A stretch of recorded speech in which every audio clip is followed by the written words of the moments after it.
beef. Let's do it. Boy, oh boy. Hey, the world, what's up? Hey, I've been looking for Scott Pilgrim. I want to kick his ass. I Uh, bet. so yeah, we Mike and I watched Scott Pilgrim versus the World.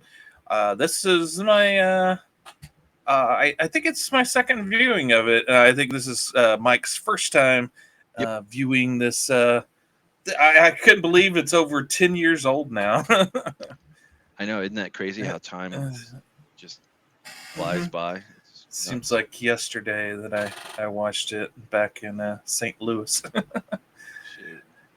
Yeah, Yeah, so yeah, this was fun. This was fun. Yeah, and before we jump into the main event here, I just wanted to kind of do like our usual thing, and we just mhm, want to say thank you to we picked up a bunch of new subscribers after we interviewed Scott Dyson. We have mhm, that video going a few about 4 videos back or so. Was a mhm. lot of fun. We're gonna have Scott on again, I have no doubt, because we had a lot of fun with him. And he's our Yep. kind of people. So Mhm. and if you didn't know, Thomas is a writer, much like Scott. He's very talented in that vein, and I have yet to read his musings and writings, but I can't wait to do that. Perhaps in a future date we can weave that into a show. But anyway, to getting to the point here, 37 subscribers. We're going strong here. And we'd love to hear feedback. What do you want us to cover next? We have 2 main shows. Our main show, which we cover, are like a video or something long form, and then we have a not really a review show so much as like a recommendation and our thoughts Mhm. on it. We're not Yep. really critics like that. We don't really get Right. into that. But we do. We also cover pop culture, the nerddom, as it were, across the Mhm. world on our grab bag. Yep. Yep. And Yeah, the what say latest. you, Thomas? Yeah, we our grab bag. We cover like the news. Yeah, recommendations. Just anything that's interest to us at the time. So hopefully it'll be interesting to you as well. But yeah, I'm doing well. I survived. We had a little bit of a tornado action Oh my God. last Friday. So yeah, I Yeah. wasn't sure I'd be here. Even after the tornado, my internet and everything was down. So, which we still have a house, so that's a definite plus. I know some people are doing without. And yeah, just to give you an idea how close it was. Yeah, I'm here. My sister, my younger sister, was working in the library about a mile away, and in between us, so a half mile, the tornado came through. So it was like half a mile away. So yeah, a little too close for comfort. Yeah, it was interesting driving around on Sunday and seeing all the destruction when I went over to my sister to get on the internet and kind of shout out people that were wondering where I was, and yeah, so let them know I was still alive. And yeah, it was pretty bad. I think on our grab bag, I was going to talk a little bit more about it, and then give like if anyone wants to give a donation or anything, we'll provide the link. We could also put it on this one as well. Yeah, If you yeah, go, and Mhm, yeah. I'm just going to do a generic one. mhm, The Red Cross Response, they're a great organization, and of course, mhm. we will pivot to Thomas's. I'm sure he knows a better one. But for Well, general purpose, yeah, yeah, really Red heart goes Cross. out. Yeah, I was worried about you when I Hmm. saw your sister post. Hmm. Hey, here's the thing, and I was like, oh, thank God. And it's like, and then you came online and just right on time. But really super happy that you and your family are fine and well. I don't know what I would do if I would probably hop in a car and roll down there if it came to it. No doubt about it. But in the meantime, Hmm. no, there are folks like you were saying that we're not as lucky. And just want to take a moment here to kind of if you got a few shekels, pennies, nickels, and dimes. It never hurts to donate to the American Red Hmm. Cross. Um, Yep. And then also, yeah, right up at the top, there's the thing for Arkansas. yep. There's also the governor put together something. If you go to the website helparkansas.com, Okay, that has let me pull that a up. list of various things. especially if some of the people may be watching from Arkansas and need a little help. That has various things on there. Well, I'll find it here. I'm very inelegant here approach, but yeah. Your Governor Huckabee, she Mhm. did that, put Yep. that out. So, But yeah, enough of the tragedy. Let's talk about another thing. Scott Pilgrim versus the World. Yeah, it's based off of comic book that was done in the manga style. It's done by the Canadian uh, writer artist Bryan Lee O'Malley, and so yeah, the interesting thing about Scott Pilgrim is that it was purchased while the comic book was being written. So even it was bought early on. I guess when the first or second volume had come out, it turned out, and then they came out as graphic novels, and it ended up being 6 full graphic novels. But yeah, it took a few years for him to complete the series, and all that during that time they were developing the movie, getting it filmed, and getting it done. So it was kind of done in tandem with the movie.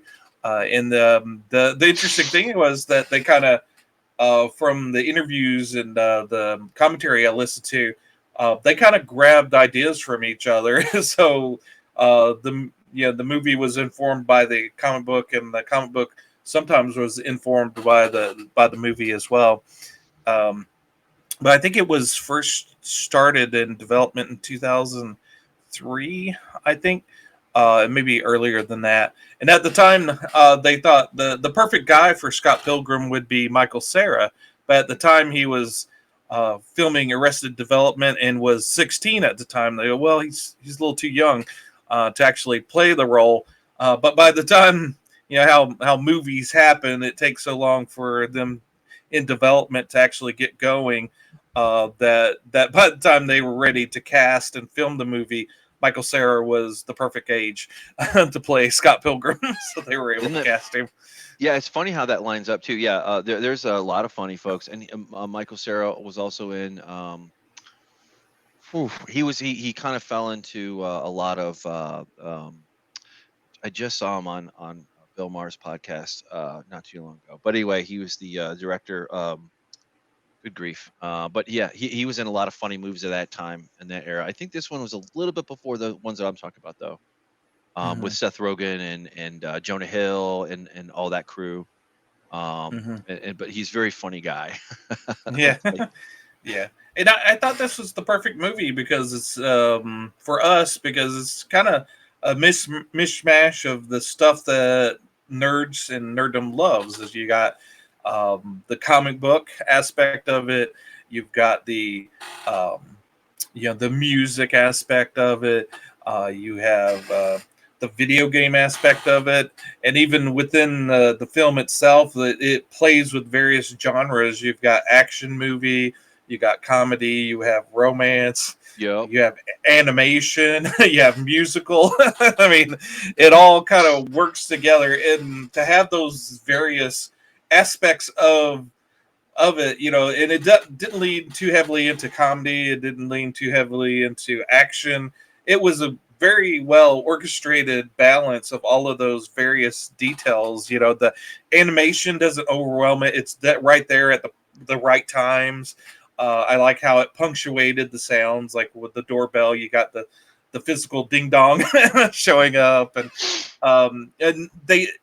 it's the way Edgar Wright and Bryan O'Malley kind of described it as the movies, where it's all kind of mostly it's in Scott Pilgrim's head. It's what he sees the world as. He's the hero of his story, so it kind of he sees it through his eyes, and so all of those little things that you're seeing are there in his imagination, like how how in when you curse in a comic book, it kind of does the symbols and whatnot, whereas this they had the black bar and the weird sound effects. But yeah, that's and that kept it from getting a worse, a higher rating. As it kept it as a PG-13 instead of a R-rated movie. Yeah, they wove it in and out, and they did a good job of blending all those different genres to make this. And as I was researching it a little bit, I it became, and I think we kind of fall into this groove. And who can blame us, because we want to find interesting, fun recommendations for other folks to watch, and also Mhm. enjoy ourselves. But like, there's a pattern of our movies that we tend to fall into from time to time, which is that it might not have been all that great in the box office, but boy howdy, if it didn't become a cult hit, a fan favorite, Mhm. if you will. And Mhm. this kind of does have action too, and kind of screws with your head a little bit in different moments. Not too bad, nowhere near other things, but there is gratuitous dialogue for some things, which makes it even funnier. Mhm. Yeah, and I don't really enjoy music so much in movies all the time. There's some rare exceptions. As I get older, I'm getting a little bit more lenient toward that, like the Triple R, and that then the Christmas movie that we covered last year, which was really Mhm. fun and surprising. Mhm. That I just have this kind of my mental image of like Oklahoma, the musical or Oh something, which yeah. is fine. Like I like to watch that with my grandma growing up, but Mhm. that's a bygone genre too. Right. And yeah, I used to say that I hated musicals, but I realized I just didn't like the ones that I didn't like the music to. I mean, you give Right. me give me a movie with music that I enjoy. Well, yeah, I'm going to enjoy it. Big So, difference. Big difference. right. Yeah. Yeah. And it should be noted that we've also covered Edgar Wright's other films as well. Hmm. That's a recurring theme here. He's just a great. We Yeah. we also like to cover great directors like him. Hmm. And Shaun of the Dead, Yeah. Hot Fuzz, and what was it? End The of other the one. world Yeah, the end of the at world. the Yeah. Yeah. at Yeah. the end That of the world. Yeah. at the Yeah. end of The Coronata the trilogy trilogy. that he Yep. had. Yeah. That's right. Yep, and yeah, so those are all. He's Edgar Wright's British, so all those movies were British productions. This one was, I guess, American, but it was shot in Canada.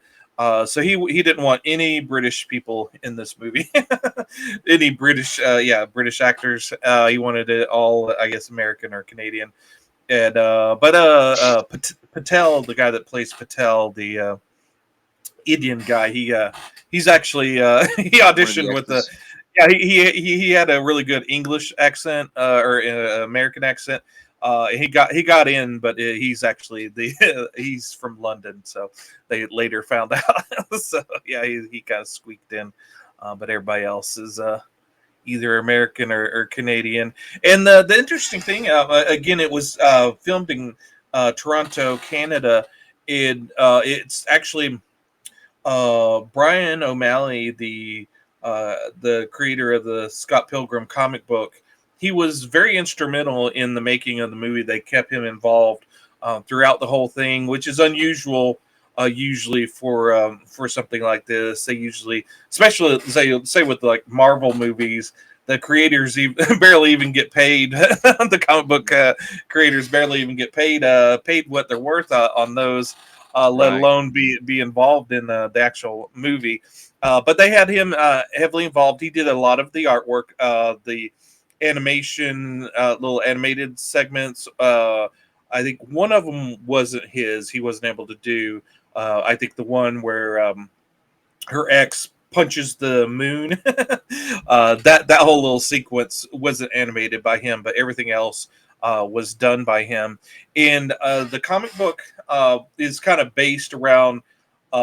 He come up with the idea because he found out that his girlfriend had all of her exes were named Matthew, and he thought it was That's right.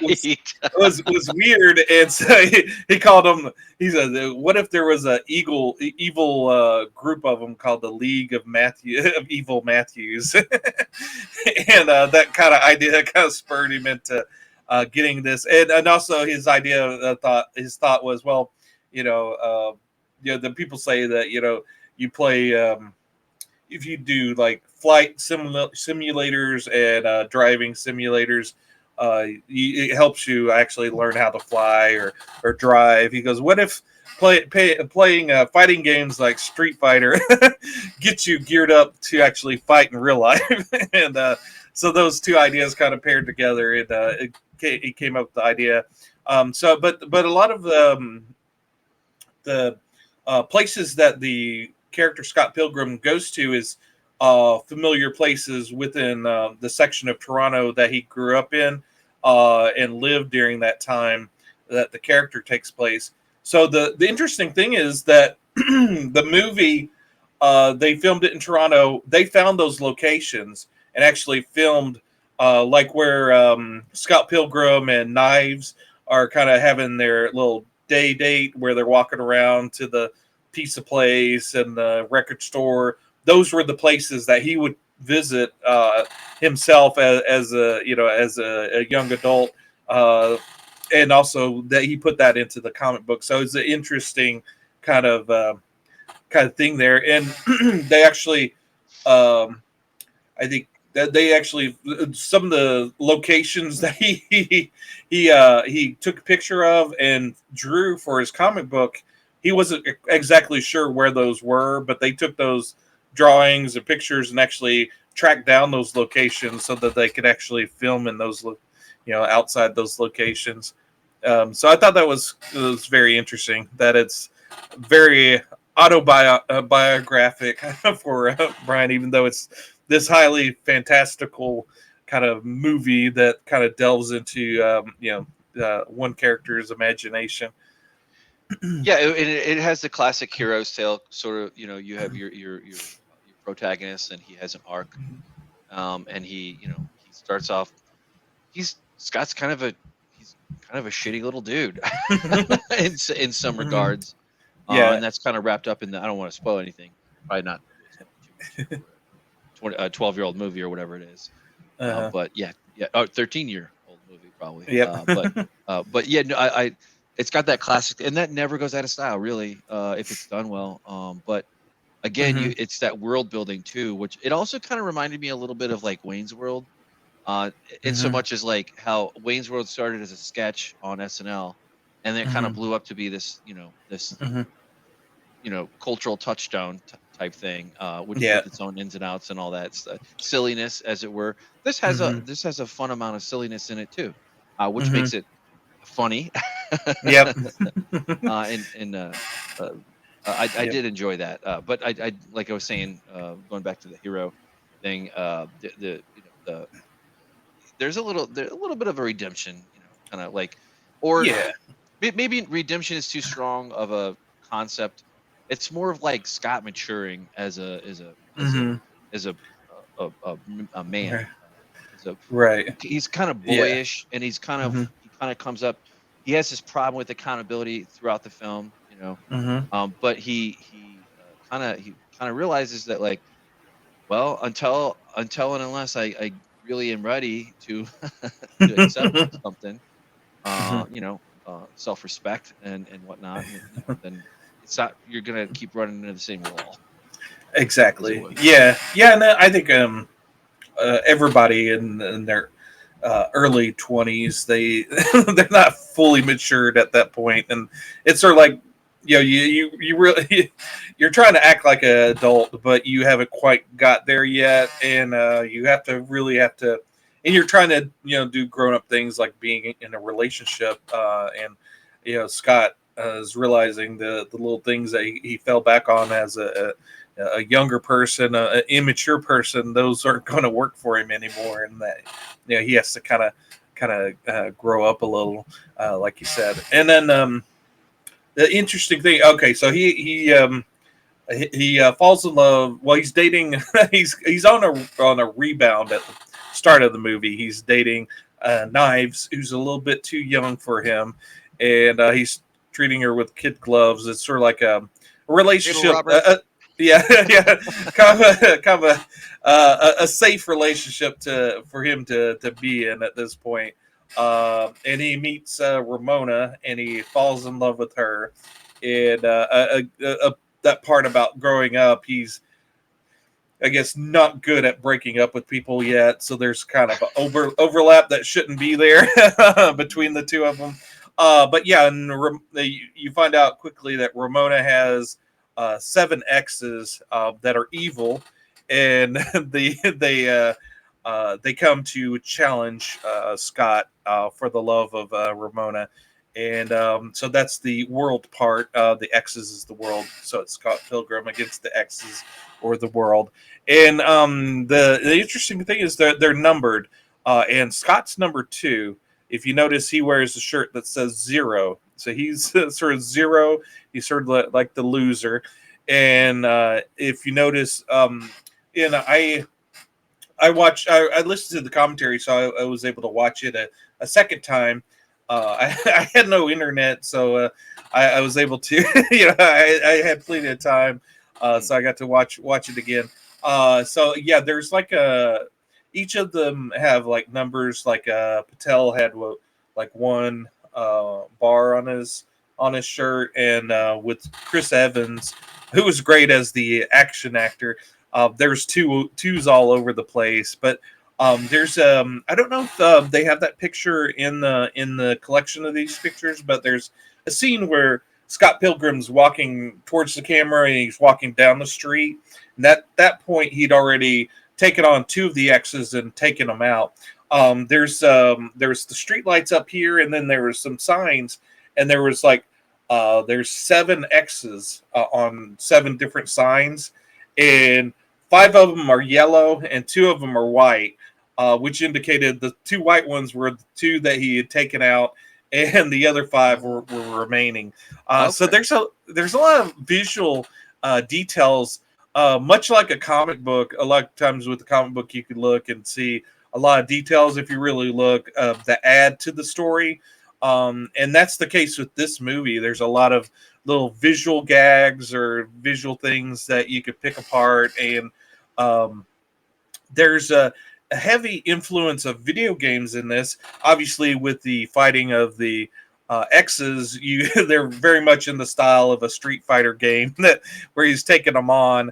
But there's also a lot of smaller details, like there's a dream sequence after he's gone to the bathroom, and he opens the door and finds another hall that's not supposed to be there, and he sees her walking along. They play one of the theme music from Legend of Zelda. And the first time I watched the movie, when they did that completely sold me on the movie. Is like, okay, you're using Zelda music in this, but that's right. Yeah. Okay. Yeah. Okay. I did not catch on to that. Mhm. But I was like, I wondered at different parts.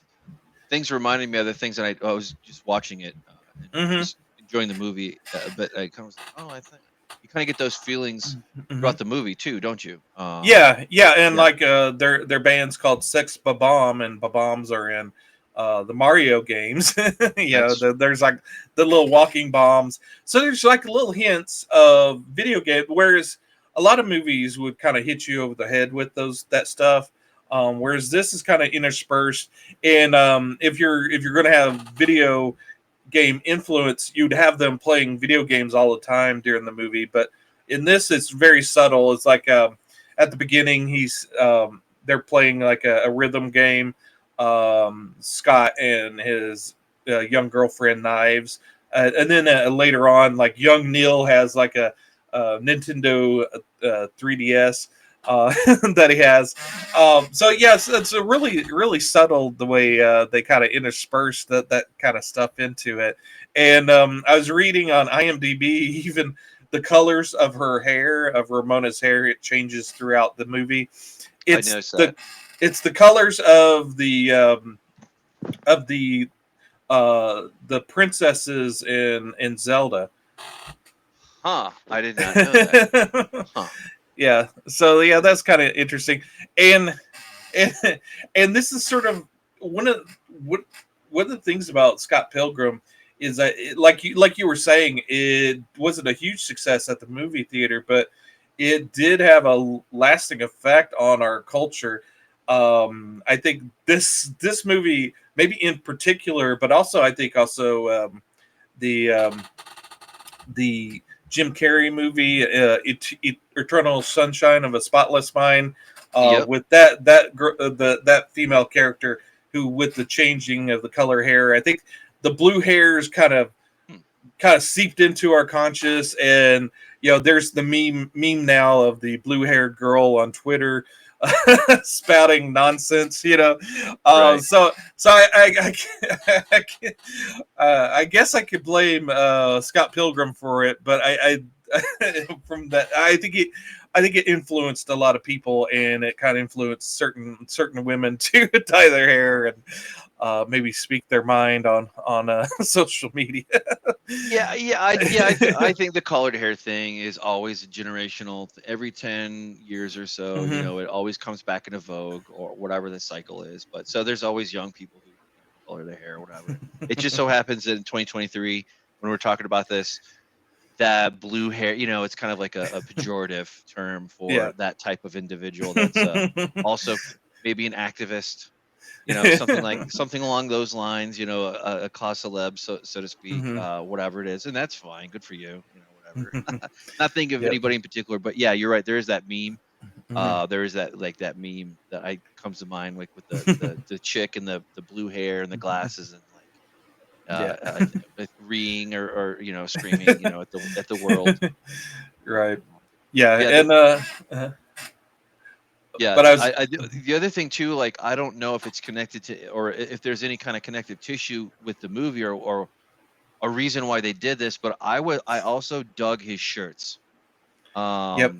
And I can't help but wonder if there is something, another layer there to maybe. I'm sure there is maybe, but it reminded me of the Flash on CW.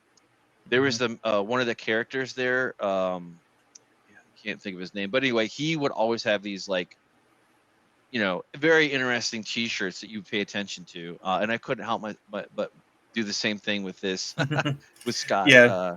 Yeah, actually, that was very, very prominent in the comic book. A lot of a lot of the T-shirts that he created for Scott Pilgrim in the comic book doesn't exist, so they actually made them for this movie, and they're all ring T-shirts, which have the rings on the neck and the arms. But yeah, and something that ties together with our last podcast on Fantastic Four. At one point, midway through the movie, he's wearing a Fantastic Four one that has the four on it, but it's the four and a little half on it.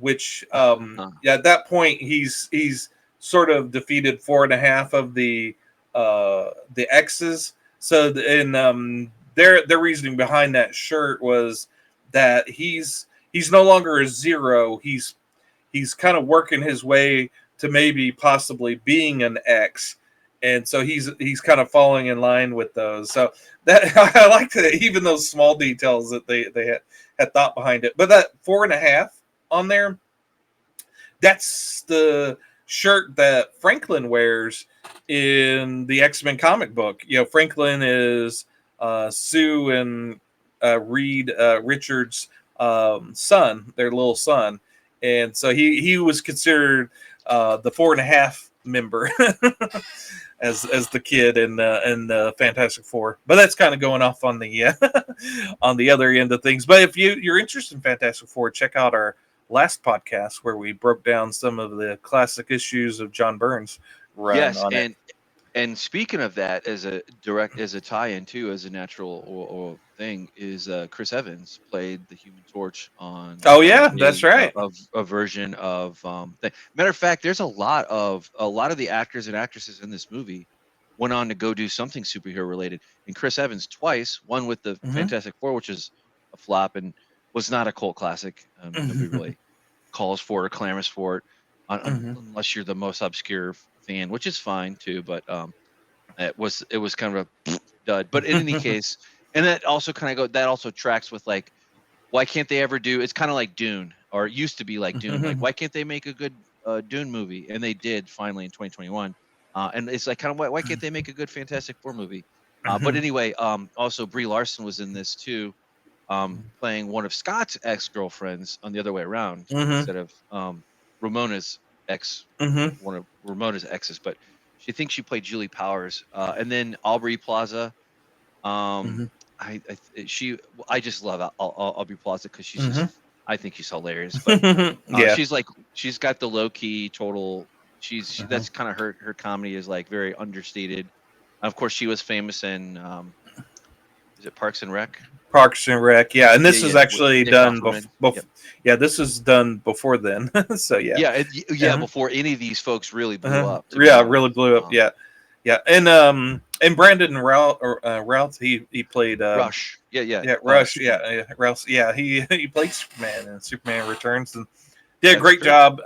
Yeah, he did his sort of his ex was kind of reminiscent um of Superman, sort of because he kept in the comic book and in the movie.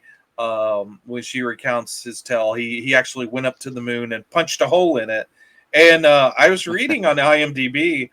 Anytime you see the moon in the movie, there's a hole in it.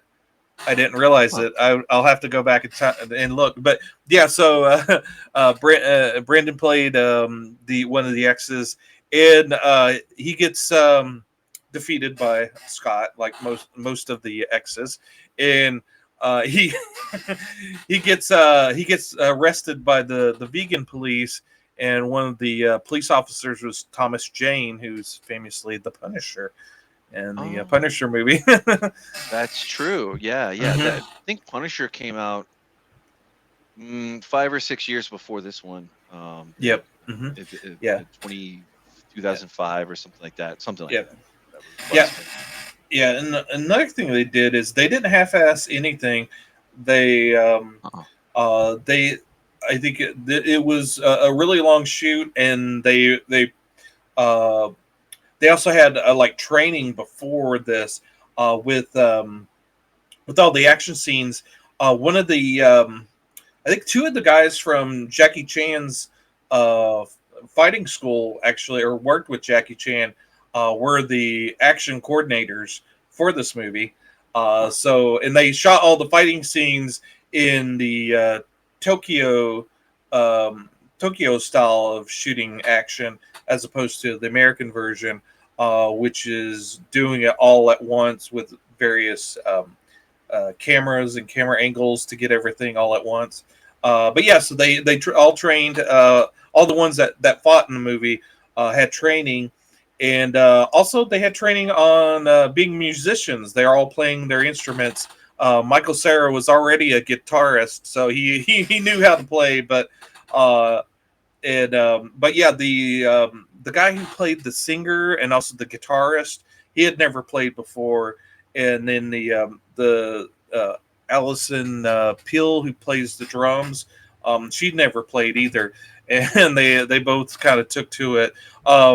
Their sort of their trainer was the guitarist from the band Sloan, and there's like a little clip on there showing him training the singer, or the actor that plays the singer. There's a little clip of him kind of teaching him how to play the guitar. It was really interesting, and I was like, okay, yeah, I think I probably could have learn from this guy, because yeah, he was able, it kind of break it down, and yeah, it was just kind of cool to see that. But yeah, they all were able to play their instruments by the time they were filming, and the music was obviously a character as well. They picked different musicians to write music for the different bands in the movie, and the musician that wrote for the Scott Pilgrim band was Beck. Okay. And so it was Beck, but he was playing a character. He's like Beck writing if he was that band and in Scott Pilgrim. So obviously it doesn't sound like Beck stuff. Oh, well, it sounds a little bit, And then Metric wrote the song for the Brie Larson's band that Crash at Demon Head, that band. Right. uh, Yeah. The hmm oh, Yeah, and it actually the that. hmm yeah, Clash at Demon Head. Yep. Yep. And I think the song that the version that they released on the soundtrack and on their album was sung by the lead singer, but what you hear in the movie is actually Brie Larson actually singing, and on stage, Brandon and Brie, all those actors that were there were actually all playing their instruments, and the Sloan, the guy that was training people to be musicians. He goes, yeah, we were all set to do this pre-recorded, but he goes, man, they could play it live, live by themselves. They were that good. That's really cool. Yeah, there's. I was going to see if they had if this one showed the chip. No, it didn't. The League of Evil X's wanted to steal Ramona from. Ramona, yep. Yeah. They did not like that, which is kind of a silly, ridiculous concept, but Yep. plays out very well in this. Yeah. If you were to kind of like describe this to somebody and kind of like go through the major plot points and the subplot points, people would be like, "What?" Yeah, it's like, what kind of But stupid movie is that? but strangely, it does follow the. Well, I would assume that it would follow the comics. I've never read the comics, but I would assume that I it haven't would. either. Yeah. Yeah, I I would assume yeah. with the guy on set there, that he's going to make sure that they do it justice. Yeah. The I think they had to make, well, obviously with anything they have to make adjustments. It was a graphic novel series that covers 6 volumes, and I think it takes place over a year. Whereas the movie kind of was shrunk down. It all took Right. place over a month or two maybe. But yeah, so they kind of had to condense it down, and they kind of they said in the commentary, there's there's four different commentaries on the 4K release that I got, and I only listened to one of them. I listened to the one that was done with Edgar Wright and Brian O'Malley, the comic book artist. I thought that would be the best one to listen to. There was like a technical commentary, which might be interesting, and then there's two different ones with the cast. They kind of broke it up. I think like Michael Cera and the girl that played Ramona, and I think another person did one of them, and then I think Kira Culkin and a few others did, and I think Audrey Plaza did like a second cast commentary. But yeah, there's plenty of commentary if you want to listen to, and then there's a documentary on the making.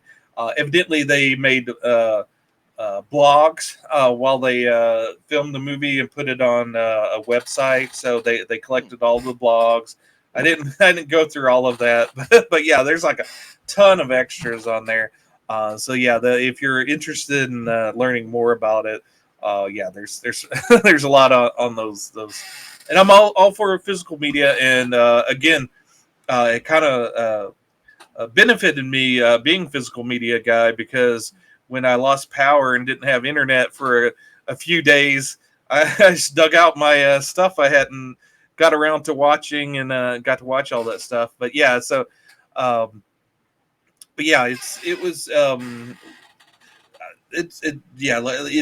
definitely a fun movie. A lot of the like you were saying, a lot of the actors were kind of unknown at the time of filming, and those that were known were great. Like one of my favorite actors is Jason Schwartzman, who plays Gideon in the movie, the ultimate bad guy in it, the ultimate X, and yeah, he's yeah. So yeah, he was fun to watch, and but yeah, it's and a little video game obscure kind of thing. There's at the end of towards the end of the movie, Scott Pilgrim goes to meet Gideon, and he goes to the Chaos Theater, where that's Gideon's big uh, show thing. Chaos Theater is an actual place in the video game Earthbound. So they're even getting more obscure, and I think that's from the comic book as well. So yeah, they're completely nerded out on video games, but like I said, they do it really subtly, to where it doesn't kind of beat you over the head, and that's one of the cool things.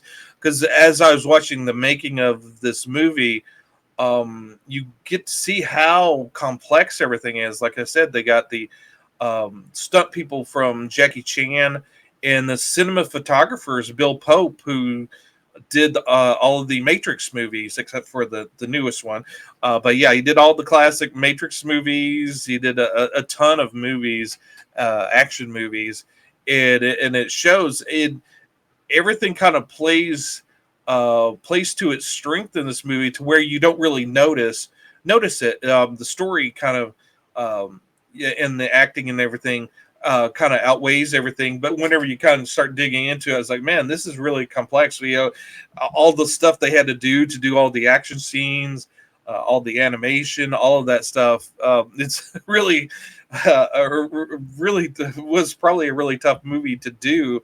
But yeah, it plays it off really easy while you're watching it. None of that stuff stands out, but it all works together.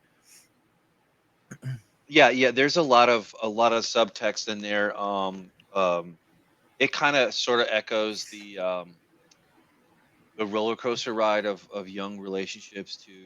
And I think that's kind of brought to life by the fights. Mm-hmm. Knives kind of jumps in like toward the end, like the first time Scott goes through the cast theater, and then anyway, yeah. Yeah. Yeah, it's just really good. There's just a lot to unpack, but it was a lot of fun. And I like Jason Schwartzman too. He was in a lot of the Life Aquatic. Who's the director that did that one? And Wes Anderson, yeah, and Wes. Yeah, he's a Wes Rushmore, Anderson.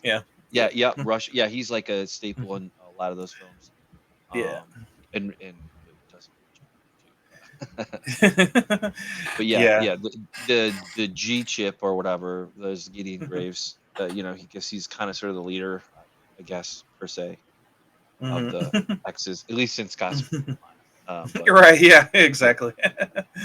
Yeah. Yeah, and even there's a lot of foreshadowing, like whenever she gave him Scott her number, there's like she put 7 X's underneath her phone number, that kind of symbolizes the X's. And but yeah, there's also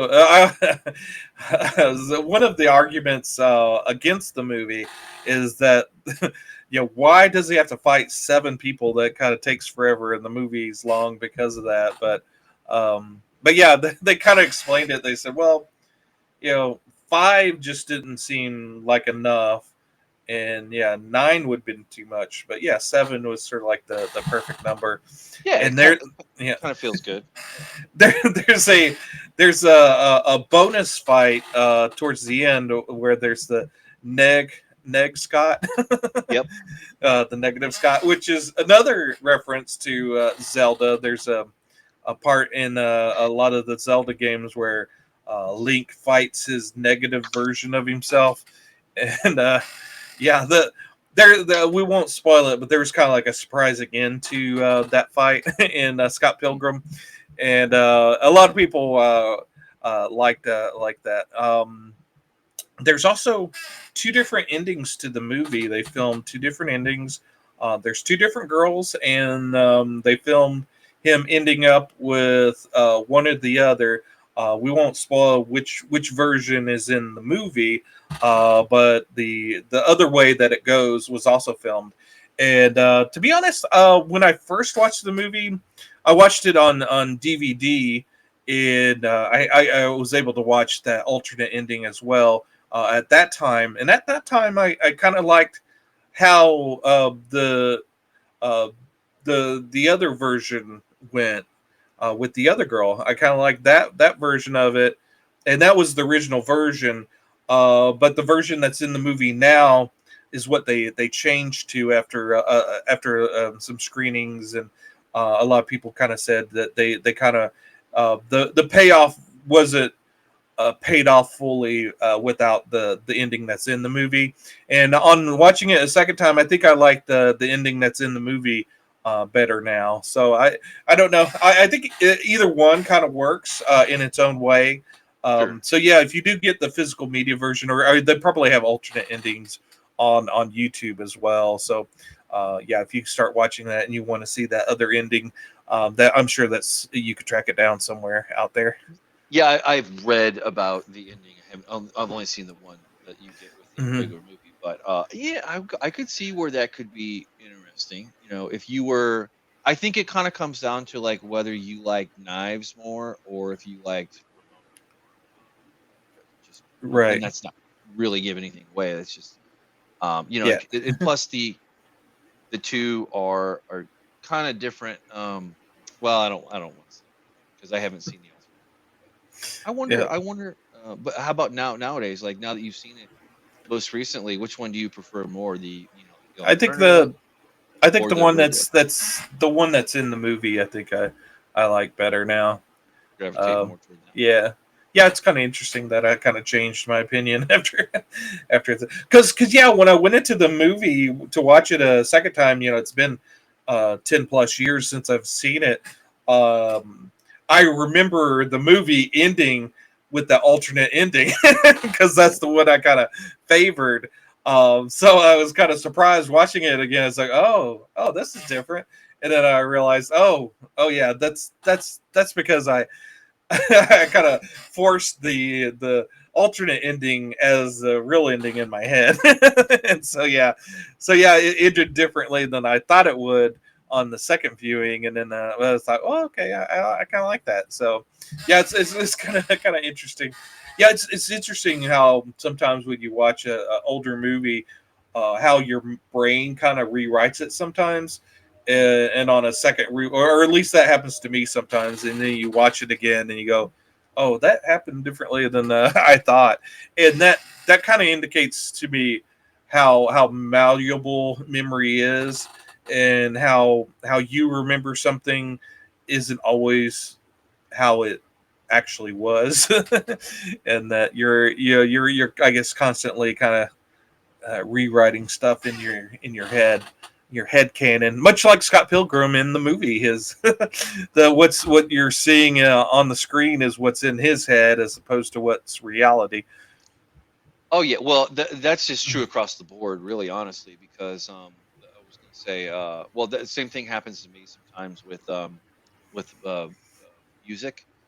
Hmm. Like the lyrics, or you think that the lyrics are in theirs, but it's not. I all the time, just like it would go. But I was gonna say I don't know why I didn't get into this one. I think it was because I think I remember seeing it advertised, but like I don't think I was a big Michael Cera fan. Or like I mean I Yeah, kind of liked him, but like I didn't. I was like, oh, that's kind of cool. Maybe I'll see it. Maybe I won't. I ended up not. right. At the time, And I just never revisited. yeah, at the time, Michael Cera was. You were getting kind of overloaded with Michael Cera. It seemed like every movie had to have Michael Cera in it, and you're sort of being bombarded with him. Whereas today, he's you could hardly find him in anything, which which is probably smart on his part to do all those movies early on and get that cash while he's popular, and then kind of ride things out, and do things that he wants to do now. Like he did a very small role in the Twin Peaks, Twin Peaks: The Return. He plays Wally Brando, one of my favorite favorite scenes in the new season of Twin Peaks. Check it out if you're a Twin Peaks fan or a Michael Cera fan. That's Oh, definitely yeah, definitely yeah, something to check out. Yeah. yeah. He was in year one, and I think Jack Black was in that one too. Yep. And I'm just kind of rolling. I'm just trying. Super bad. Good God, that's the one with the other Yep. actor with the license, a Hawaiian license. Yeah, McLovin. Yeah, McLovin. Thank you. Yeah, yeah, yeah. Yeah. I was gonna say, what else was he in? I was gonna yeah, there was like a period like where he was in a lot. Yeah, you couldn't turn around and, and see another movie with him in it. But yeah, it's yeah, he had a like a huge explosion. Which good for him. Um, For sure. Yeah, and it says that he did. It says that he directed 4 movies, oh wow. which never mind, they're all short. What Oh, 3 short films and then 1 TV show. But I was gonna say, oh man, if he's got something, we should promote that. another thing I liked about it is how when we're comfortable, especially when we're younger. Well, even now, when you're comfortable, you could a lot of times you could say things and do things and make yourself look cool. Whereas, like whenever you're in a situation where you're nervous and want to impress a girl, you kind of flummox, stuff that you've have had rehearsed. Like there's like the Pac-Man story that he tells Knives while they're dating, and it's kind of a cool, kind of quirky kind of story about the video game Pac-Man and why they changed the name to Pac-Man. And then later on, he tries to tell the story to Ramona to impress her, and he totally flummoxes the story and, and messes it up, and it's like kind of cringy moment for him and the audience. But yeah, it's because you're probably thinking back about a time that where you did exactly the same thing, where you flummoxed up the thing. But in that scene with Ramona, they're in a frat house party, and they filmed it in that frat house that the guy, the comic book creator O'Malley had in the scene in the comic book. That's the same frat house that he wrote the comic book scene in, and they actually filmed it in. And the weird thing is, like, they're when they that scene, I don't know if there's a picture of it, but Michael Cera and the girl that plays Mary, who plays Ramona, are up against this wall, and there's like a light switch that's like 7 feet up, like way above their heads, which confused me while seeing the movie. Is like, why is that light switch so far up? And um, on the IMDb and their little trivia thing, they said that the people making the movie were confused by it as well. That no one could figure out why that light switch was so high up the wall. That's funny. That's funny. Yeah, I was gonna say, drug my, and I don't know why I said, I don't know why I always think that super, Brandon Routh, not Roush. I don't know why the hell I say Roush. I do that too much. But anyway, let's see. Why do nobody wants to see that? Quit doing that. I was trying to find a random good clip here to go play it while we were talking. Yeah, it's does kind of take me back to young Michael Cera, for sure. Mm-hmm. I do enjoy him. Like, I'm not a big super fan or at all. Like, I would definitely call myself a fan of Seth Rogen, and that's just my preference. But although lately, like, it would be helpful if certain celebrities stayed off of Twitter. Oh yeah. But anyway, that's a whole discussion. But no, this was fun. This was a nice break of pace. Like last week we covered comic books, and that was the comic book series from John Burns. It was a lot of fun, and this one was kind of playing into that a little bit more lighthearted than some of the other things, which is perfect. Which this was perfect this week because well, minus tornadoes coming through, but and you and I both live in Tornado Alley essentially. Right. Yeah.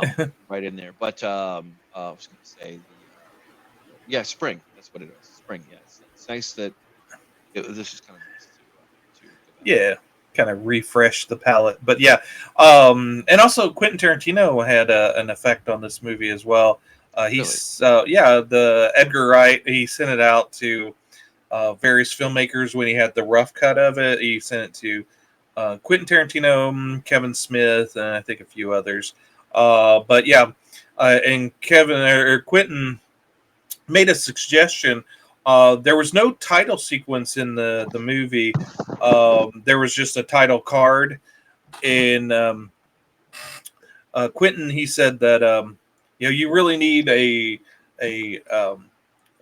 credit scene, because your first scene, you introduce all these characters. There's a lot of information dump in that first section, and then just jumping to another scene where you're dumping a lot more information onto the people. Give them a little breather once you get all those characters in there. Give them that credit scene, and that'll give them they'll catch their breath and kind of fall into the movie, and then they'll be ready for everything else that's in there.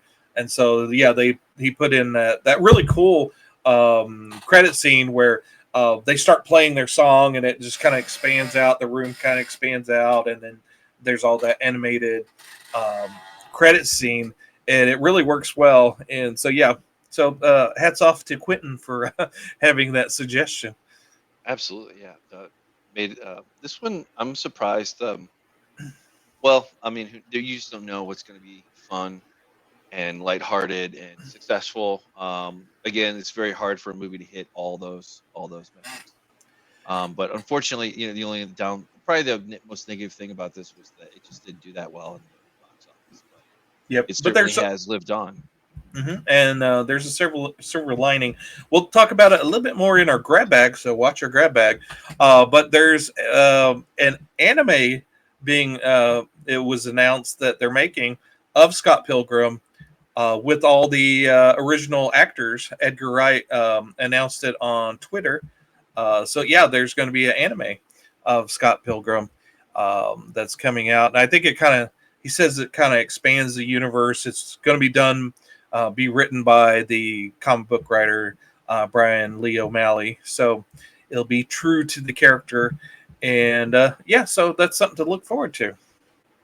Yeah, absolutely. Yeah, and that's going to be on Netflix. I think you said that. But yeah, it's going to be the anime.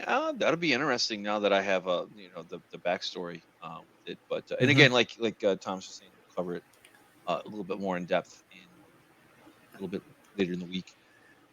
Yep. Grab bag. But yeah, I mean, I really enjoyed this. I'm not sure I have too much more to say. Yeah, I think we can wrap it up. Yeah, but this is a strong recommend. If you've never seen it before, and I'm sure there's a lot of people who haven't seen it, you're gonna kind of be like that, like, oh, I know that person, a lot. Yeah, yeah. If you're into any of the actors, yeah, it's a fine performance by all of them. So yeah, if you like a certain actor in that, you'll be pleasantly surprised by what they do in this movie. Oh yeah, and like you were saying, the amount of references in video game layer, I guess, to put it lightly, is doped throughout this movie, all the way to the very end of the movie too. Before I forget, because he kind of does that thing like Mega Man does. But and a lot of Nintendo vibes from this for sure. And yep. It's no stranger, or nobody's going to be a stranger to Nintendo for too much longer, because the Nintendo movie verse is about ready to kick off here. But I'm sure we're going to have endless movies of that coming out in the future. I think in May. But anyway, yep. I don't know. But we're talking about this movie. yeah. That's the cool thing about this, and then that's one of the benefits of say a director that's really focused on the details.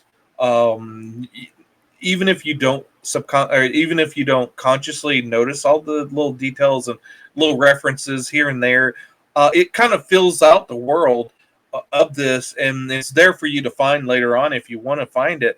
But it kind of fills out the world and makes it whole. Whereas if those details weren't there, it would, I think, it'd be a lesser movie. You just kind of subconsciously pick up on all of that. Much like the director of, like, say, The Northman, he's really a history buff and throws in a lot of little historical little details within his movies, and it pays off because that world looks so real and lived in.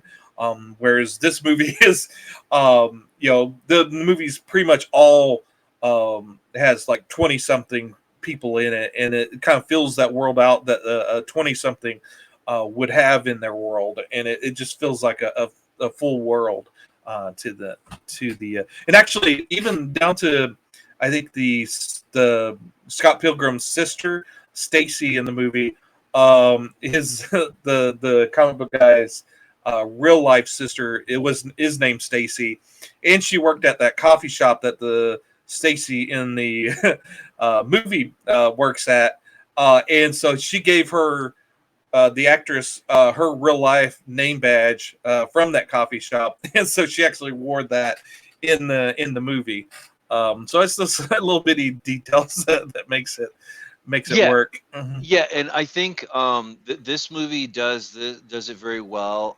The Easter eggs. There's so many little Easter eggs that we didn't even. I'm sure we Right. could hold Yeah. other video, even longer video on covering all the things if we were really deep in the cut. Absolutely. Yeah. But yeah, this was fun. Really enjoyed it. It's just a classic movie. That it's cute. It's a little bit edgy, but it's got a little bit of fantasy and comedy and action and comic book. Comic book films. Oh, there's that. There's the light switch up there. But yeah. See if it'll cooperate. Yeah. There it is. Yeah. Maybe you could blow that up so people can see it maybe a little bit better. We won't play it, but yeah, there's that light switch up there, the upper left. Yeah. Good God, yeah, it's like the Giants. So yeah, we'll leave you with that light switch to ponder on as we leave this podcast. Yeah, absolutely, and let me get actually, I was going to say while we end, real quick, just to kind of plug it again. If you got this far, like Thomas likes to say, it'd be great if you could throw a few shekels toward the Red Cross for Arkansas for the tornado strike that happened a couple days ago. Always appreciated, and also, just plug our stuff too. We got a deep back catalog, as I like to say, and we're not going anywhere. And we love to hear from you. And tell us what you want to cover next, or if you have an idea, or what your opinion is. Did you like this movie? Did you not like it? What was your favorite part? Are you looking forward to the fact that they're making something new from this so many years later? Really goes in favor of how strong it was loved by its fans. So that is a quality that Hollywood can never buy. And they seem to have lost that focus. If you're a bigger company, they need to get that back. But we'll also be covering that too in the grab bag later in the week. But I don't know that I have too much to say other than Thomas is a great pick once again, and would love to continue discussion offline. With your game. But and don't be too sad. We'll be back next week with another amazing podcast for you. We'll fight through another tornado to get to you. Absolutely. Or hopefully not, but yeah. Well, yeah, no kidding. Yeah. Those are not fun. Nope. But it'll be a fun tornado. We'll call it. But I've been Mike. And I'm Thomas. Also the world. Watch out if you're Scott Pilgrim. See you.